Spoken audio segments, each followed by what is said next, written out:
بسم الله الرحمن الرحيم، والصلاة والسلام على رسول الله وعلى آله وأصحابه وأتباعه إلى يوم الدين. أما بعد، أتينا خدمتي فرمایشتێکی كتير لفرمایشتە جوانەکانی خوای پەروەردگار، آيتي 115: ولله المشرق والمغرب فأينما تولوا فثم وجه الله إن الله واسع عليم.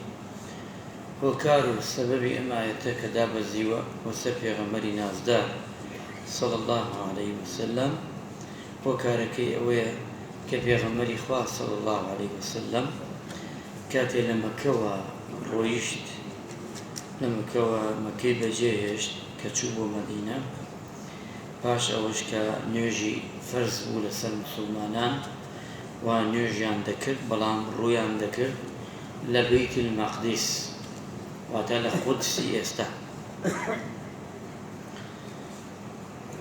كاتێکش کە چووە مەدینە تا 16 مانگ هەر مسلمانان و پێغەمبەری خوا صلی الله علیه وسلم ڕوویانە کرد لە بەیتی مەقدس.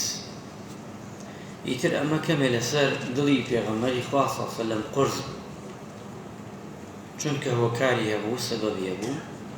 بۆیە خوای پەروەردگاریش فەرمێ: ولله المشرق والمغرب، خۆرهەڵات و خۆرئاوا هەردووگیان خوای پەروەردگار یەک وێنە هەیە لای پەروەردگار ئاگای لێیە لە دڵی پێغەمبەری خوا صلی الله علیه وسلم. بۆیە ئیبن عەباس فەرمێ ڕەزا و ڕەحمەتی خوای لێبێ، یەکەم شت لە قورئاندا نەسخ بووەتەوە، ئێمە من و تۆ دەیخوێنینەوە بەڵام کاری پێ ناکەین ئەم ئایەتەیە.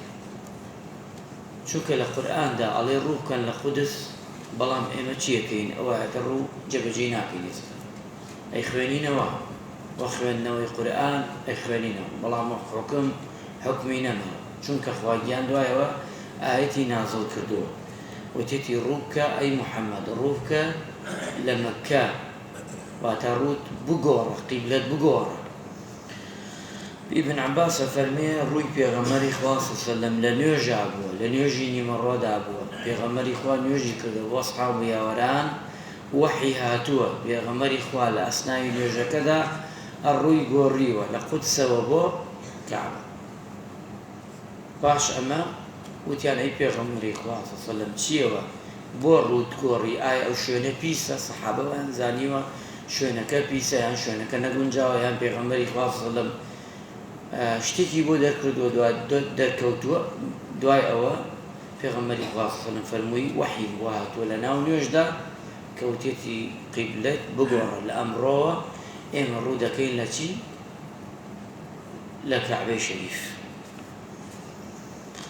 پێغەمبەری خوا صلی الله علیه وسلم چونکە ڕووی گۆڕی بەرەو مەککە، هۆکار و سەبەبەکانی ئەوەش بوو. یەکێک لەوانە یەهودیەکان گاڵتەیانە کرد بە پێغەمبەری خوا صلی الله علیه وسلم، ئەوان ئیدعای ئایینێکەکە، ئیدعای پێغەمبەرایەتیەکەکە قیبلەیەکی نییە ڕووی لێ بکە، ڕوو لە قیبلەکەی ئێمەکە.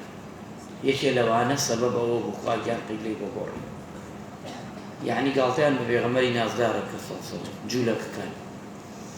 یەکێکی تر لەوانە ئەو هۆکارانی کە پێغەمبەری خوا حەزی لێ کرد، حەزی ئەکرد ڕوو بکە لەو قیبلەی کە ئیبراهیم عەلەیهی سەلام ڕووی لێ کردووە، چونکە پێغەمبەری خوا بەنەوا بەنەچاڵ ئەگەڕێتەوە بۆ ئیبراهیم عەلەیهی سەلام کە لە سیسیلەی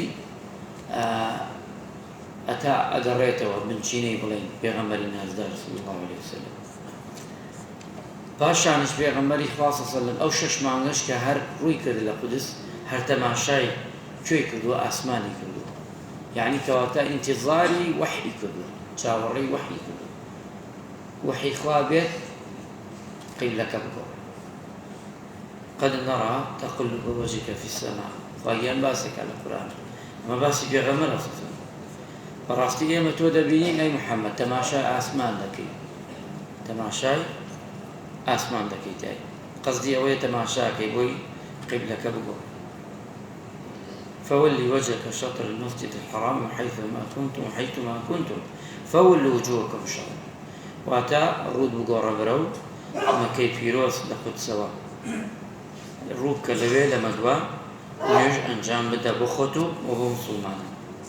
ئەمە سبب أم آياتا لقال سبب آياتي 144 وسبب أو آياتي 115 هر يكشتكا دەربەزینی گۆڕانکاری قیبلەی مسلمانان کە لە خودسەوە بۆ مەکە.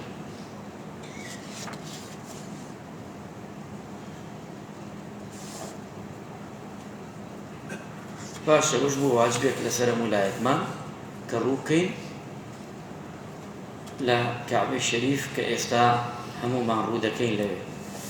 کەواتە ماڵی خوای پەروەردگار ماڵەکانی گەورەیە، چونکە لە هەر بڵین لە ناو ماڵەکاندا سێ شوێنەیە زۆر گەورەیە: قودس، ئەقسا، مەکە لەگەڵ مەدینە. ئەم سێ شوێنە زۆر پیرۆزە، چونکە پێغەمبەری خوا صلی الله عليه وسلم پێمانش ئەڵێ و هەرمانش ئەدا لەوەی کەوا ئێمە زیاتر ئەگەر ڕۆیشتین سەفەری ئەم شوێنانە بکەین چاکترە و باشترە ئینشاءالله. ئەچینە سەر ئاەتێکی تر یان ئەچینە لای ئاەتێکی تر بڵێین: وقال الذين لا يعلمون لولا يكلمنا الله تأتينا آية كذلك قال الذين من قبل مثل قولهم تشابهت قلوبهم قد بينا الآيات لقوم يوقنون. أم آية بيروزة لسورة بقرة هاتوا 118 آيتك، چونك القرآن ئەگە تەماشاکەی سەبەب نزولەکان قورئان بەم تەرتیلە نەبووە، دوایەوە تەرتیل بووە، یعنی ئاەتەکان ڕێکخراوە، سورەتەکان ڕێکخراوە، ئەمجا بینی سورەتەکان دراوە، ئەمە لە دوایە کراوە. چونکە ئەم ئاەتانە ئەگە تەماشایکەی هەر ئاەتێک هەرێکی بۆ موقفێ داوەزیە بۆ پێغەمبەری خوا صلی الله علیه وسلم، هەمووشی لە واقعی ئەمڕۆی من و تۆدا دەتوانین ئیسفادەی تیا بکەین. ئەفەرمێ پێش ئەوەی موسڵمان بێت ڕافعی کوڕی حەرمیلە کە بە پێغەمبەری خوا صلی الله علیه وسلم وتی ئەگەر تۆ پێغەمبەر بیلای خواوە هاتووبووی ئەوە بڵێ با خوا لەگەڵمانە قسە بکە. ئەمە ئەم پیاوە داوای کرد لە پێغەمبەری خوا صلی الله علیه وسلم کە خوا گیان قسە بکە لەگەڵ ئەمانە تا گوێیان لە قسەی خوا بێت بۆی ئیسبات بێت کە خوا هەیە. والعیاذ بالله. ئیتر ئەم ئاەتە هاتەخبارە: وقال الذين لا يعلمون لولا يكلمنا الله تأتينا آية. نەزانەکان وا دەزانن بۆ چوونی خۆیان ئەوەیە کە لەگەڵ خوا گیانە قسە بکەن لەگەڵ خودایە، باش نیشانەکان بۆ پیشنیشانیان بۆ بدە، یعنی ئەمە نیشانەیەک بێ، یعنی داوای بەڵگەیان کرد لە پێغەمبەری خوا صلی الله علیه وسلم: ئەی محەممەد تۆ ئەڵێی خوا هەیە و ئەبێ عیبادەتی کرد، دەی بێژە خواکەت با قسەمان لەگەڵات.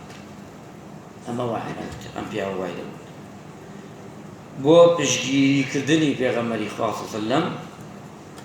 كذلك قال الذين من قبل مثل قولهم، ويعني قريتوا اجي ام قصش تازه نییە، ئەم قسە شەر قسەکانی ترە کە بەنی ئیسرائیل لە پێغەمبەرانی تر داوایان دەکرد.